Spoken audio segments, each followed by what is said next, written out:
السلام عليكم ورحمة الله وبركاته. أهلا بيكم حبايبي الحلوين طلاب الصف الثاني الابتدائي. معاكم مس عبد الجاد من منصة نتعلم.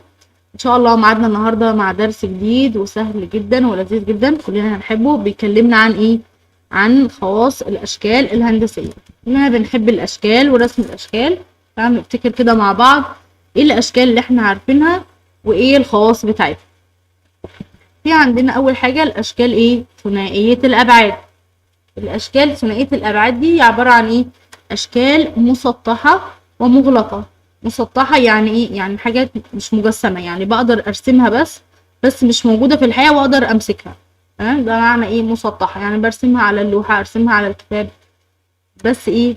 مش مجسمه. يعني مغلقه يعني ايه؟ يعني مش مفتوحه، يعني شكل مقفول. يعني مثلا ما ينفعش كده، لا دي في حته مفتوحه يبقى دي لا، ما ينفعش مثلا اعمل كده، لا يبقى شكل ايه؟ مغلق، يعني مقفول يعني. طيب زي ما قلنا يعني ممكن احنا نرسمها على ورقة كراسة. طيب تعالوا نشوف ايه الاشكال بقى ثنائية الابعاد دي. هي زي ايه؟ اول شكل معانا اللي هو الايه؟ الدائرة. يعني لما نيجي نرسم دائرة كلنا عارفين شكل الدائرة اهي. طيب الدائرة بيقول لنا هنا ان هي ليس لها اضلاع او رؤوس. يعني ايه اصلا اضلاع ويعني ايه رؤوس؟ تعالوا نشوف كده مع بعض. لما بنيجي نرسم المثلث، تعالوا نشرح المثلث الاول عشان تفهموا يعني ايه اضلاع ورؤوس.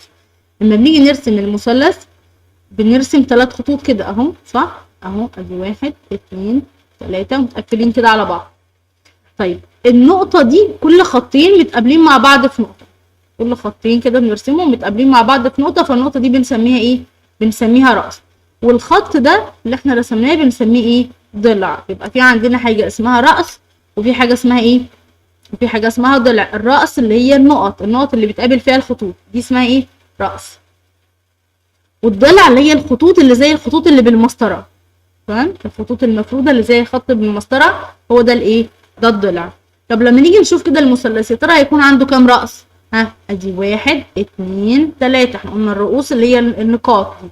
ادي 1 2 3. طب وعنده كام ضلع؟ الضلع اللي هو الخط ادي 1 2 3. الخط اللي هو زي بالمسطره ادي 1 2 3. يبقى المثلث عنده 3 اضلاع و3 رؤوس. او ممكن يجي لي يقول لي مثلا ايه الشكل اللي له 3 اضلاع و3 رؤوس؟ يبقى ده اسمه ايه؟ اسمه مثلث.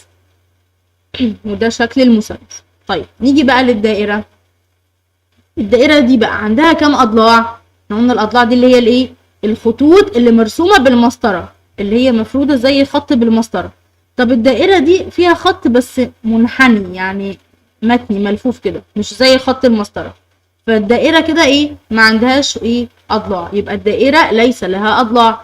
طب وايه الرؤوس؟ قلنا الرؤوس ده اللي هو لما خطين يتقابلوا في نقطه، النقطه دي هي بتكون الايه؟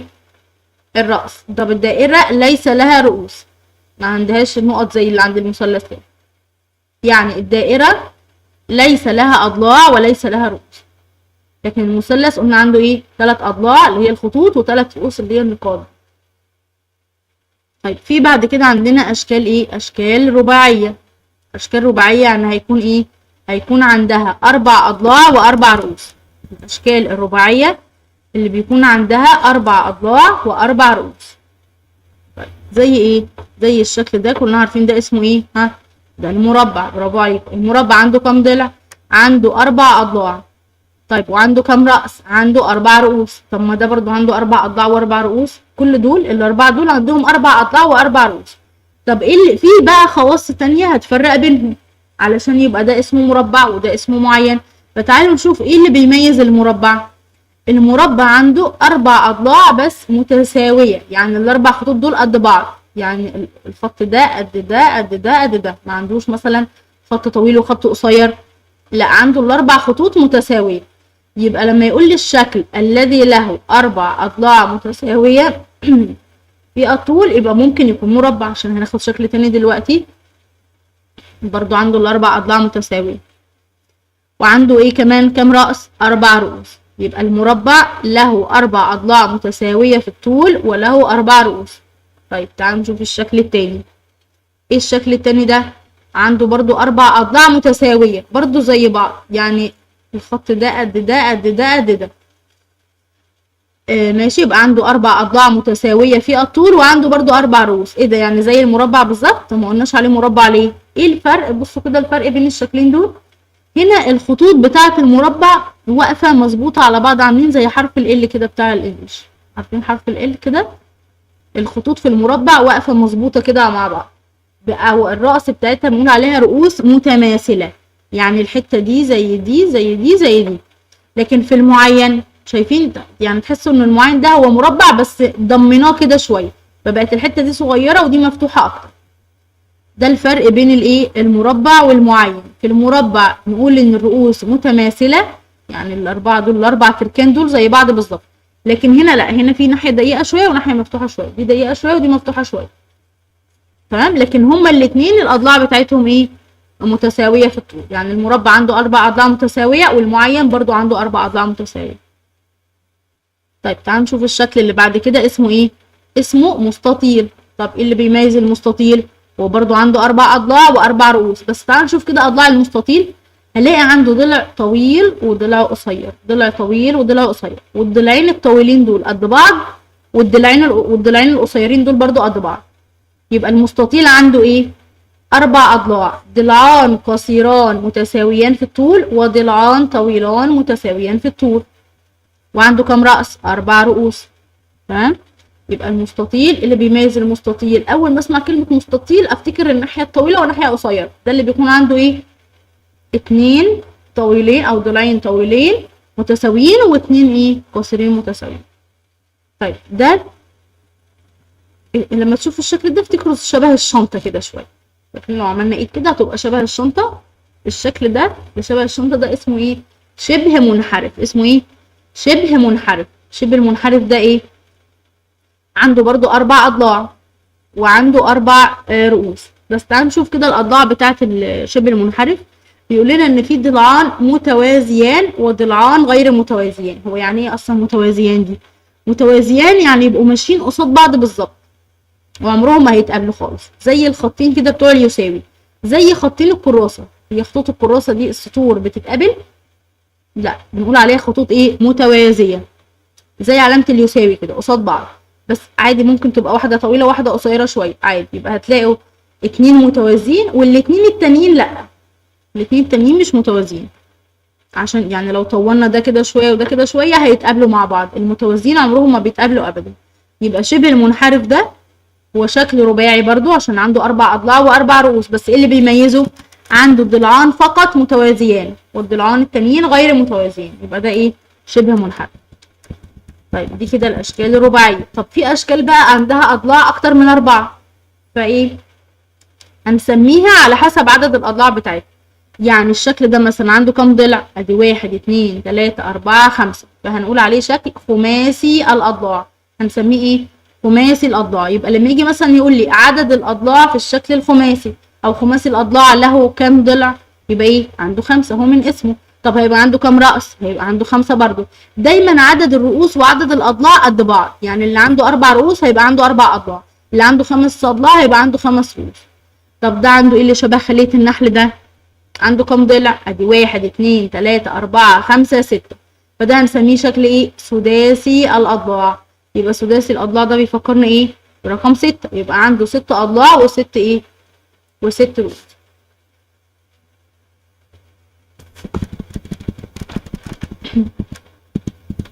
طيب هنا بيوضح لنا الضلعان المتوازيين هما ضلعان لا يتقاطعان ابدا مهما امتد، زي خطوط السكك الحديديه او ماشي. وبيقول لنا ان نقطه تقاطع كل ضلعين متتاليين بنسميها ايه؟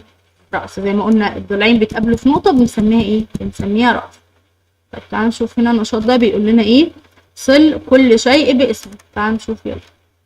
عندنا ده اسمه ايه؟ دي دائره. شطورين نوصلها مع كلمه دائره. والشكل ده ده عنده 4 أضلاع وواقف كده مظبوط شبه حرف ال وايه، والاربع اضلاع قد بعض، مفيش واحد طويل وواحد قصير. يبقى ده مين؟ طبعا ده المربع. طب هنا عنده كام ضلع؟ ادي 1 2 3 4 5، عنده 5 اضلاع بنسميه ايه؟ خماسي الاضلاع. طيب تعالوا نشوف هنا ابو ناحيه طويله وناحيه قصيره ده عنده خط طويل وخط قصير، ده مين؟ ده المستطيل. اللي عنده 3 اضلاع بس ده بنسميه الايه؟ المثلث. واللي شبه الطياره الورق كده شويه او زي المربع بس مقفول كده شويه ده اسمه ايه؟ معين. يبقى كده ايه؟ وصلنا كل شكل مع اسمه. يعني نشوف السؤال اللي بعد كده. في نشاط 2 بيقول لنا ايه؟ اكتب اسم الشكل الهندسي الذي تمثله كل من الصور التالية. تعالوا نشوف مع بعض. اول صورة، يا ترى البرواز ده شكله ايه؟ شكله مربع. برافو عليكم، كل الاضلاع بتاعته قد بعض وواقف مظبوط، يبقى ده اسمه ايه؟ مربع او على شكل مربع. طيب هنا اللي شكل الطيارة الورقية دي شكله ايه ده؟ معين. ده شكل معين. طيب اللي شبه خلية النحل قلنا ايه؟ اسمه ايه؟ نسيتوا اسمه؟ طب تعالوا نعده كده. ادي 1 2 3 4 5 6، عنده 6 اضلاع، يبقى ده اسمه ايه؟ سداسي الاضلاع. طيب هنا اللي شبه الشنطة، فاكرين؟ قلت لكم شبه الشنطة كده في خطين اهم قصاد بعض زي اللي يساوي كده، والخطين التانيين معوجين، يبقى ده اسمه ايه؟ شبه منحرف.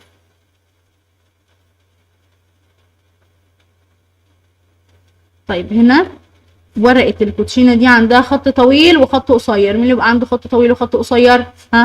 المستطيل. يبقى دي شكلها ايه؟ مستطيل. طيب هنا الزرار ده على شكل دائرة، اسهل شكل كنا عارفين. طيب شبه البيت العصفور ده، يا ترى عنده كام ضلع؟ تعالوا نعد كده الاضلاع. ادي 1 2 3 4 5، عنده 5 اضلاع، يبقى اسمه ايه؟ خماسي الاضلاع. طيب هنا شريحة البيتزا دي يبقى شبه ايه؟ شبه الايه؟ المثلث. شاطرين. شكل المثلث عنده 3 اضلاع، 1 2 3. طيب تعالوا نشوف بعد كده. في نشاط 3 بيقول لنا عد رؤوس كل شكل ثم لون الإجابة الصحيحة. يلا بينا نشوف كده. أول شكل عنده كام رأس؟ احنا قلنا ايه هي الرؤوس دي؟ الرؤوس اللي هي النقط اللي بتقابل فيها الخطين. ادي 1 2 3، المثلث عنده ايه؟ 3 رؤوس، يبقى هنختار 3. طيب هنا عنده كام رأس؟ ادي 1 2 3 4، المربع عنده 4 رؤوس. احنا قلنا اصلا عدد الرؤوس بيساوي عدد الأضلاع، يعني يبقى عنده 4 أضلاع يبقى 4 رؤوس برضه، يبقى هنختار ايه؟ 4. طيب هنا تعالوا نعد مع بعض. ادي 1 2 3 4 5 6، ده السداسي يبقى عنده 6 اضلاع و6 رؤوس.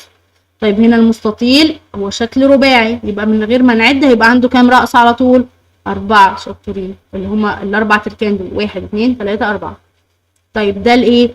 ده الخماسي. اللي مش متأكد يلا نعد كده. ادي 1 2 3 4 5، عنده 5 اضلاع، يعني هيكون عنده برضو 5 رؤوس. ده الايه؟ اللي هو خماسي الاضلاع. طيب هنا الدائره يا ترى عندها كام راس؟ احنا قلنا الراس دي بيبقى عندي خطين متقابلين كده في نقطه. طب دي مفيش بقى فيها ولا خط زي اللي بالمسطره كده، يبقى ايه؟ 0 رؤوس. الدائره ما عندهاش ايه؟ ما عندهاش رؤوس خالص. هنشوف نشاط 4 بيقول لنا عد اضلاع كل شكل ثم لون الاجابه الصحيحه. الاضلاع اللي هي الخطوط اللي بالمسطره المفروده يعني. ادي 1 2 3 4، عنده 4 اضلاع. طيب هنا الدائرة ما عندهاش خطوط مفرودة بالمسطرة زي دي، يبقى 0 اضلاع. المثلث 1 2 3، المثلث عنده 3 اضلاع، ده اسمه ايه؟ من شطور فاكر شبه الشنطة؟ برافو عليكم، ده شبه منحرف. عنده كام ضلع؟ ادي 1 2 3 4. طيب تعالوا نشوف السؤال اللي بعده. نشاط 5 هنا بيقول لنا باستخدام مفتاح الألوان لون كل شكل حسب عدد الأضلاع. تعالوا يلا نشوف. هنعمل هنا يعني اللي عنده 0 أضلاع هنلونه باللون الأخضر. مين اللي عنده 0 أضلاع يا ترى؟ يعني ما عندوش أضلاع وعدد الأضلاع عنده 0، هو الإيه؟ الدائرة. بل نلون الدائرة باللون الأخضر، ومفيش غير الدائرة الواحدة دي هنلونها إيه؟ باللون الأخضر. طيب بعد كده اللي عنده 3 اضلاع هنلونه باللون الازرق. دي باللون الازرق. واللي عنده 3 اضلاع ده اللي هو هيكون الايه؟ المثلث. يبقى اي مثلث هنلونه باللون الازرق. ده مثلث هو عنده 3 اضلاع،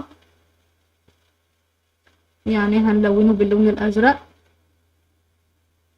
وده كمان عنده 3 اضلاع اللي هو مثلث، هنلونه باللون الايه، باللون الازرق. طيب بعد كده مفيش مثلثات تاني خلاص. طب بعد كده هنا اللي عنده 4 اضلاع هنلونه باللون زي الاورنج كده شويه، ماشي. اللي عنده 4 اضلاع، المستطيل ده عنده 4 هنلونه اهو. يلا ندور ايه كمان عنده 4. المربع اللي تحتيه ده كمان عنده 4.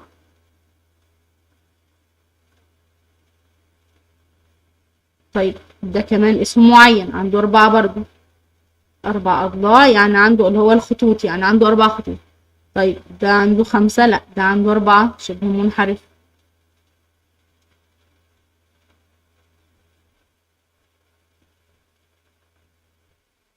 ده كمان عنده 4.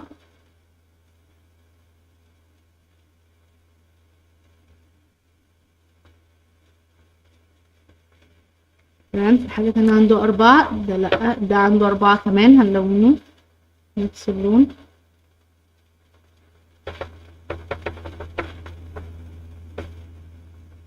اوكي خلاص كده خلصنا ايه كل ال4. طيب بعد كده باللون ده هنلون اللي عنده 5. تعالوا كده نجيب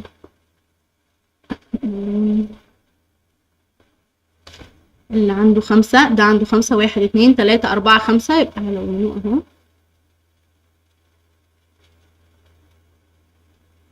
ده كمان عنده 5، 1 2 3 4 5، يبقى هنلونه كمان باللون البنفسجي.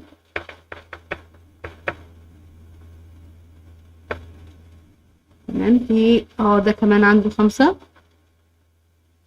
اللي عنده 5 ده بنرسمه شبه البيت كده شوية.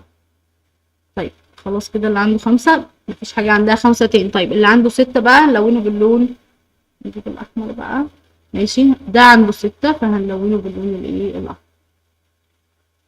احنا كده عملنا ايه، لونا الأشكال الموجودة معانا على حسب ايه، حسب مفتاح الألوان. يبقى نخلي بالنا الدائرة ما عندهاش أضلاع وما عندهاش رؤوس، يعني 0 أضلاع و0 رؤوس. الأشكال الرباعية بيبقى عندها 4 أضلاع و4 رؤوس، بس كل واحد ليه اسم على حسب الخواص بتاعته.